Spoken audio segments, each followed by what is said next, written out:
one thing that was really important to me was proving to myself that I belonged in dental school academically, because that was kind of something I had to grapple with from that talk with Dr. Yarbrough. Was like, can I do it academically?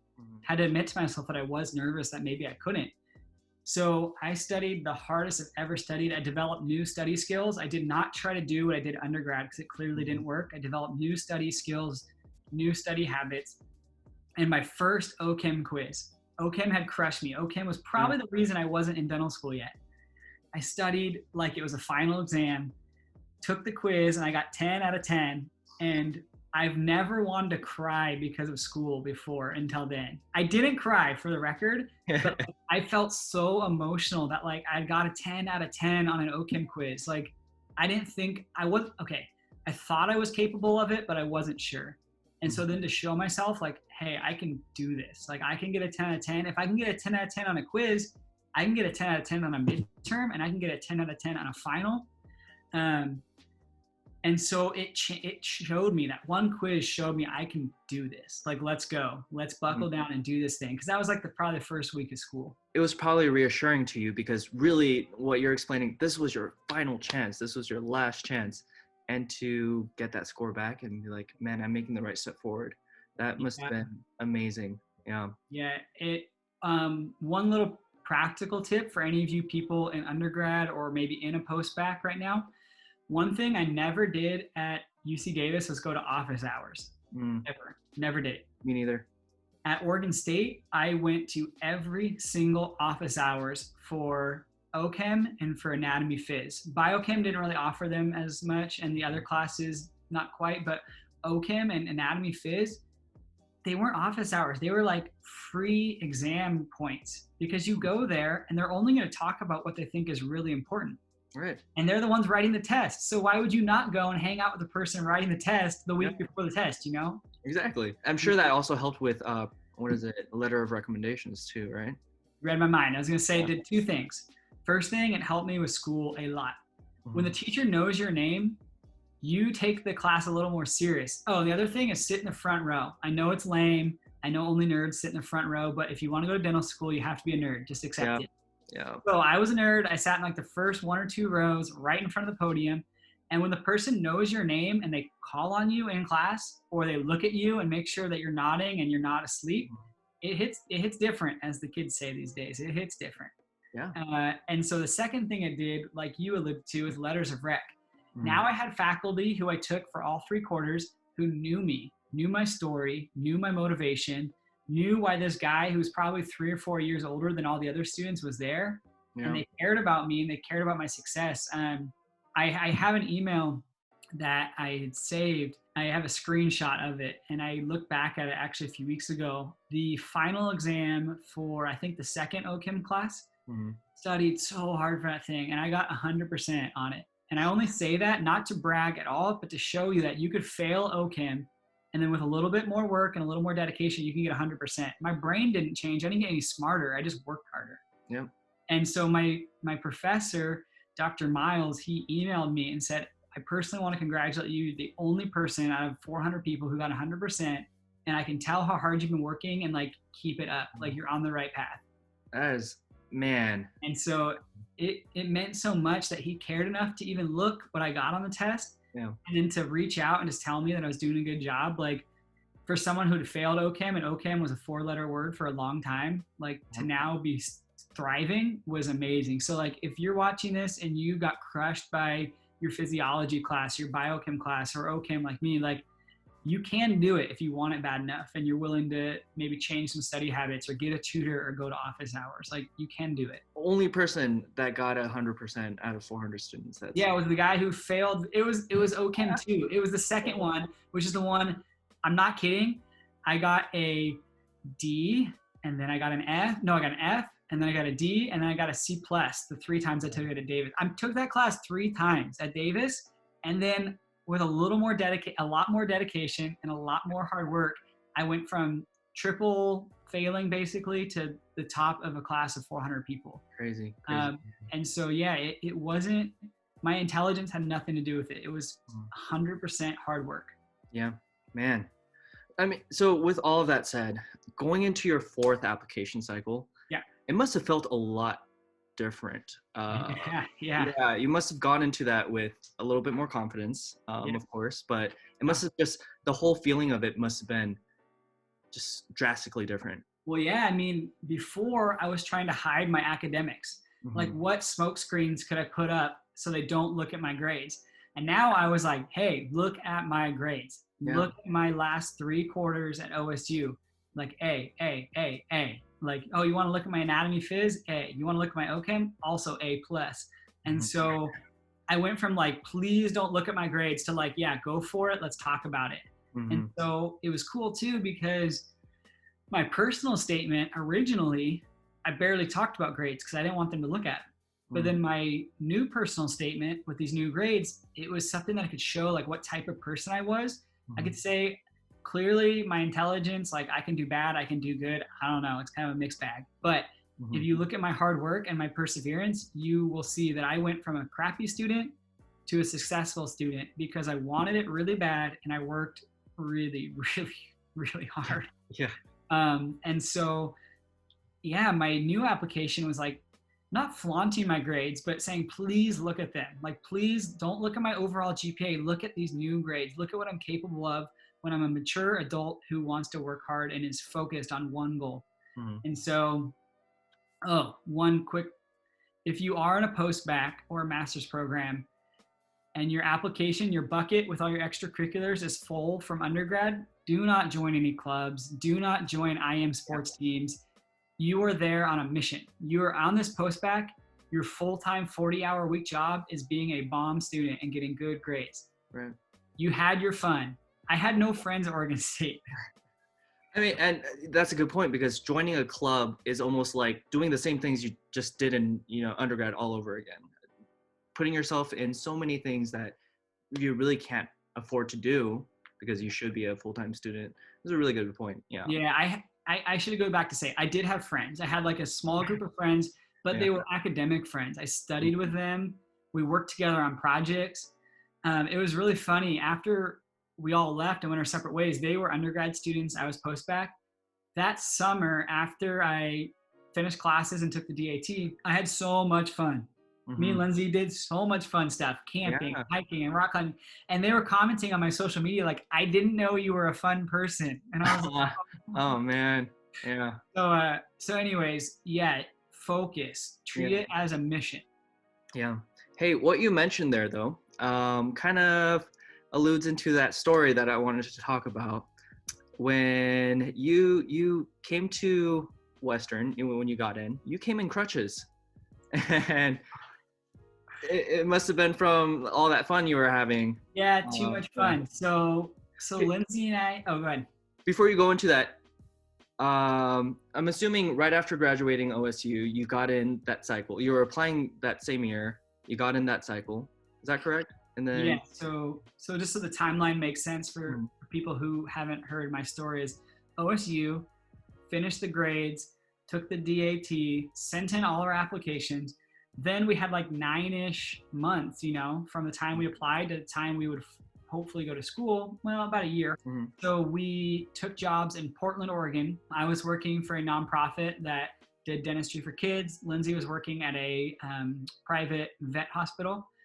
And because we had to make money and we had to live somewhere. And so we decided to move to Portland. That's a whole nother talk. Love Portland. It was really impactful time for me. But so that now we're waiting to get in. I get a call from Western U. I had an interview. Lindsay gets a call. She has an interview. We actually interview at Western U on the same day. We went together. Yeah. Okay. We like have a little picture in our suit and tie and, fancy clothes.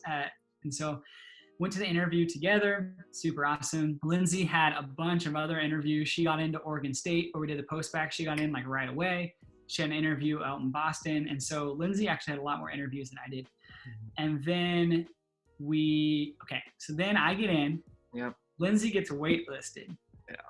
And Western U was like our top choice, primarily because it's the only person who wanted me, or the only school who wanted me, but also because we loved that Western had dental and vet on the same campus, like the same physical location. Yeah. So that was really important to us because we always have said and continue to say our relationship, our marriage is more important than our individual career goals.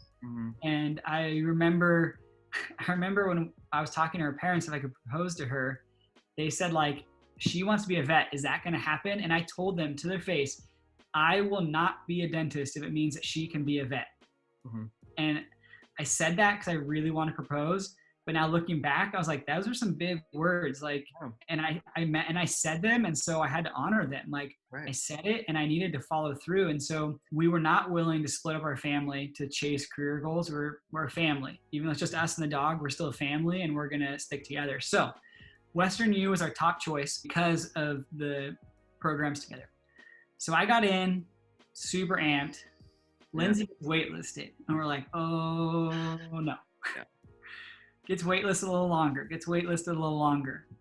And I'm like, oh no. So then we're considering, okay, you're into Oregon State, but I didn't get into the school in Portland. But because we were living in Portland, if I reapply, I'd be an Oregon resident and I'd have a really good shot of getting into OHSU. But that would require me not to go to Western U. She would go to Oregon State. I would take another year off. I'd reapply a fifth time and put all my eggs in the OHSU basket. So we were like debating that back and forth. Then it gets to be like June. School starts in August and we're like, we need to make some decisions here. So yeah, I call up Dean Rowan, the Dean of Student Affairs here at Western U. I talked to him about, could I defer my enrollment? What should I do? Basically like grasping at straws, like someone tell me what to do because I don't want to make this decision, you know? Because it was looking like either you would have to defer or Lindsay would have to defer. Right. Or yeah. And split, like being in two different states wasn't in the question at all. Not an option. I know for a lot of people, splitting up is an option and that's okay. And like, I respect the people who can do long distance and like, that's a totally personal decision. So if you're in that boat and you have to do it, do it. I know you and Amanda are doing something similar. Yeah. So if you have to do it together, which makes just the whole situation a entire different scenario. So yeah. So me and Lindsay not wanting to split up was a personal decision. Like if there's other couples out there who decide they can split up and make it work, like respect to them. That's a totally personal decision. I'm not judging anyone who does anything different. But for us, that was what we wanted. So our options were Lindsay goes to OSU and I defer and I put all my eggs in the OHSU basket at Portland. Or I go to Western U and Lindsay defers and she puts all of her eggs in the Western U basket. So reach out to Dean Rowan. Man, it makes me a little like anxious just even like thinking how like crazy this got. Reach out to Dean Rowan and he's basically like, yeah, you can defer, but like we can't do anything about her admission, you know, like I don't know what you want me to do. And I was like, I don't know what I want you to do either. I just want someone to tell me what to do. Right. So then I send an email to Dean Fredrickson. At this point, I'm like, forget it. I know this is unprofessional. Like I know this is unconventional and maybe it makes me look bad, but what do I have to lose? Right. So I emailed him and I said, hey, I'm a student at your school, hopefully. I don't expect you to go get Lindsay into school, but can you at least reach out and find out if there's any chance that she's getting in? Like just tell us where they are on the waitlist cycle because the vet school obviously can't tell you like, yeah, you're next in line, like just wait around, you know, like they can't tell students that. So I was totally grasping at straws, like I said, and I just said, hey, I don't know what you can do, but if there's anything you can tell us just to maybe make this decision easier, maybe he was going to tell us Lindsay has no chance of getting in. And so I just let me know. He emails me back and he says, yeah, they're done. Their cycle's closed. And I was like crushed. Yeah. And so I was like, all right, Lindsay, in the next week or two, like we're going to decide who's going to school and who's not. Yep. So we go rock climbing. Long story short, I break my leg in like 4 pieces. I get to ride a helicopter. I get to ride an ambulance. I get morphine. I throw up on the highway because the morphine made me high and nauseous. That's the basic of it. Yep. Bust my leg. We're sitting there. We're sitting there on the couch. I'm on Percocet now. And as we've learned in our classes, opioids are not something to mess with. Right. I'm experiencing the whole gambit of side effects of opioids, and but my leg doesn't hurt, so that's good. Yeah. And I get an email from Dean Fredrickson. And mind you, I'm on opioids, so there's that. And I open it, and he says, "Hey, their cycle is not closed. Stay tuned." And I was like, "What?" So then, and like I tell Lindsay, and she probably thinks I'm high, and she's like, "Give me your phone." And she looks at it, and she's like, "Oh my gosh." He Yeah. didn't say like you're getting in. He just said, "Wait a second, there's been a change." Yeah. And so then, like the next day, Lindsay gets an email, "You've been accepted to Western U." And again, still on opioids. I'm pretty fired up about it. Lindsay's like crying. Um, Family's crying. I actually think, let me see if I can, I think I can probably pull up this photo. I think I saved it. So this is when Lindsay found out. That's She's, everybody. and I had bought a Western U hat before she got waitlisted because I thought she was going to get in. So then when she got waitlisted, I had to hide the Western U hat for like 6 months. Oh no. So I have the Western U hat, and I have my dad go grab it and give it to her. My little sister's freaking out. My mom's like crying. And you're just off in the corner, kind of still on your Percocet. Yeah, and exactly. Yeah, so that sums it up pretty well. Man. Yeah, it's like a drug-induced euphoria and life-changing moment euphoria. It was a big mess. Yeah, I bet. But anyways, yeah, she gets in. Crazy. She gets in, let's see, early July, like July 2nd or July 3rd or something like that. She gets in July. School starts in August. She got in like 4.5 weeks before school started. Man. So then we call like student housing, the Damier on campus, they're full. So then we call the 777 apartments right next to campus. We take an apartment without even seeing it. We even see pictures. There's like, yeah, it's one room. It's this much a month. I was like, fine, we got it. I'm signing legal documents while on drugs still, signing leases. I don't even know what I'm signing. Thankfully, Lindsay was reading everything and making sure it was okay. Then we pack up our stuff. So this story gets really crazy. I have a broken leg. I had surgery now, so it's healing. I'm on crutches. I'm like weaning off the drugs. I'm much more clear-minded now. I'm just taking like Tylenol, ibuprofen now. I'm doing much better. And then a forest fire breaks out, the car fire in Reading, and burns our house down. So we get a knock on the door at 5 a.m. by the fire department, like, get out of your house, go. So I crutch out to the car, I put a backpack. I think it was all my climbing gear. It was just in our room. Put my backpack on, crutch out to the car. Yeah. I'm holding the dog. We're watching a friend's dog. So I'm holding multiple dogs in the car.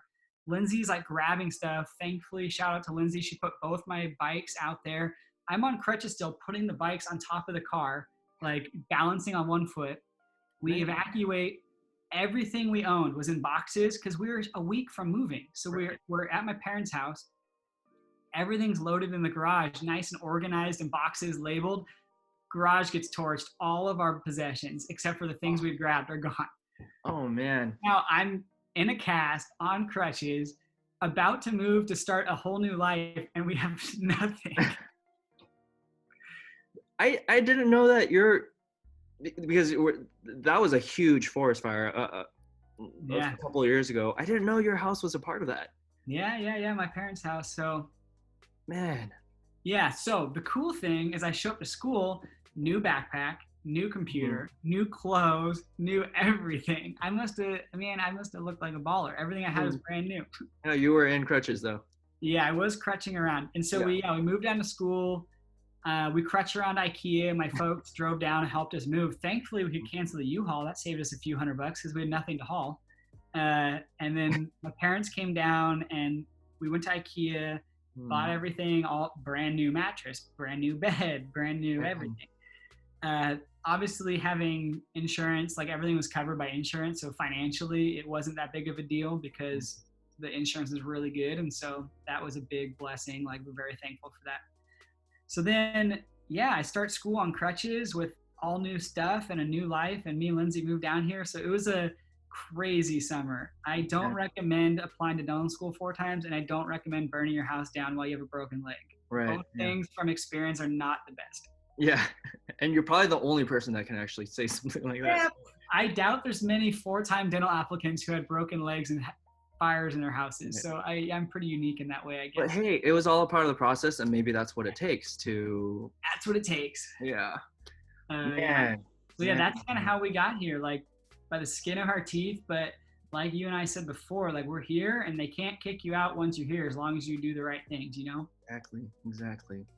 Man, but I had no clue that your house had just burnt down when you introduced yourself. That first day of orientation, that was crazy. You try not to lead with like, "Hi, I'm the guy in Crutches, and my house burned down. Nice to meet you." Like you don't need the pity party. You already have the crutches. When you introduce someone, you tell them the things are important, and like having a busted leg and having your house burned down aren't really that important when you and your wife just like are accomplishing your life dreams after years of like struggling together. And so we're just like, I'm still thankful. Thinking about this, talking to you now, I'm super thankful. Yeah.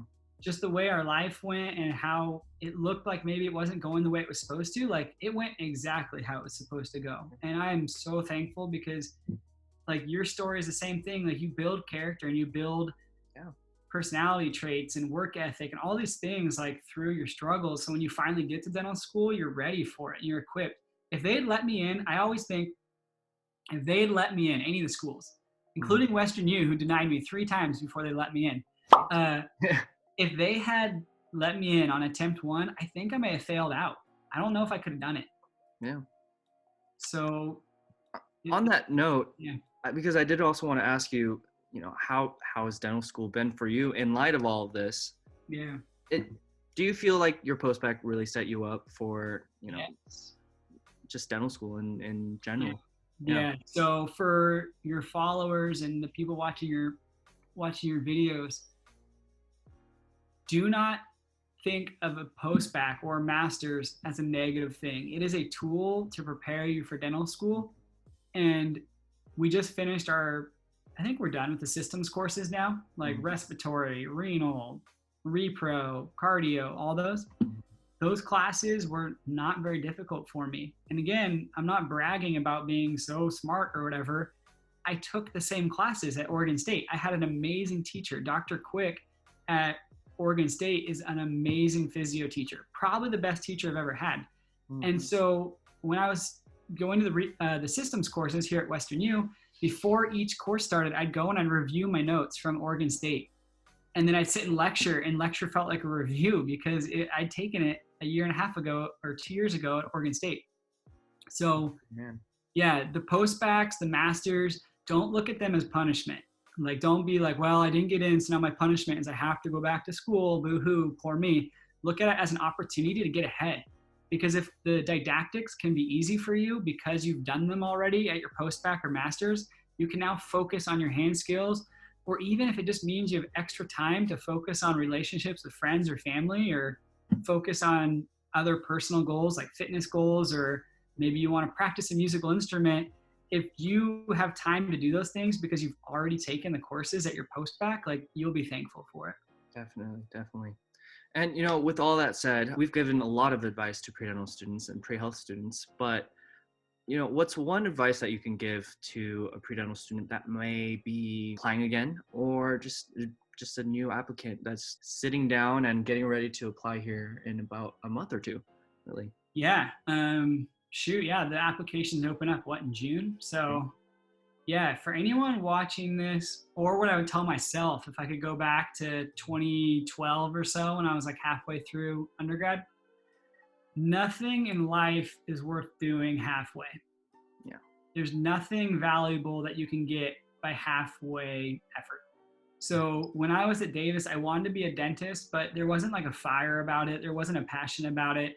I just said I wanted to be a dentist, and I kind of like halfway wanted to be a dentist, But then working in the field, experiencing rejection, going through the post-bacc, I was singularly focused. My goal in life was get into dental school. I had other minor goals, like personal goals, family goals, whatever, but my goal was Lindsay and I get into school. And when you are singularly focused and you're giving a 100% effort, I really believe there's nothing you can't do. If you want to get into school and you're willing to put in the work, you're willing to do the grades, you're willing to do the job shadowing, you're willing to do the DAT studying, and you're willing to do it with 100% effort, I don't see any reason that you can't do it. I wish I just given it 100% effort earlier, because once I did give it everything I had, I got in. Mind you, I got into one school, but I got in.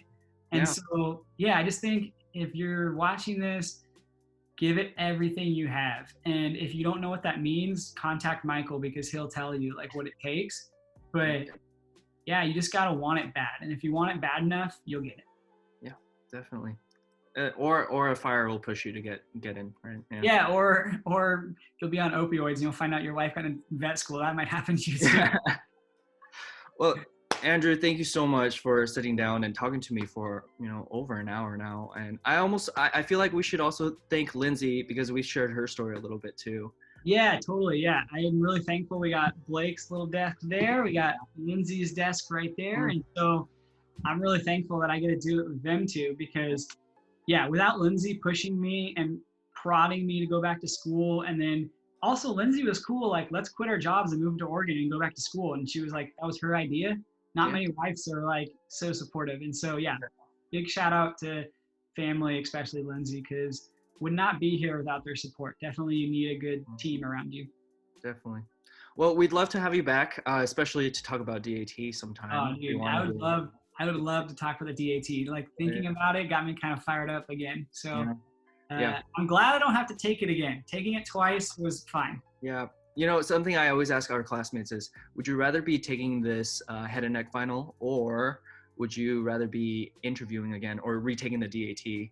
And it's always like, oh yeah, head and neck final all the way. Yeah. Yeah, I will gladly be afraid of failing a head and neck final over sitting in my room in Oregon and hoping I get an email from someone I don't know about an interview that might not happen. Exactly. Right. So power to all you pre-health students, pre-dental students who are watching this video. It just takes that extra determination. And yeah, eventually, if you want it bad enough, I feel like you get it. So again, Andrew, thank you so much. Love to have you back. And good luck with the whole pandemic. I mean, we'll be in touch, but yeah. Yeah, man. I'm glad you get some extra time with those you care about. And I'm glad I get extra time to hang out with these two that I live with. And so take care, and we'll definitely talk again before this is all over. And yeah, man, stay safe. And thanks for having me on your show. Hey, everybody. Thank you so much for watching that video. And a big thank you to Andrew Zufall and Lindsay for sharing their stories with us. Here's a video writer.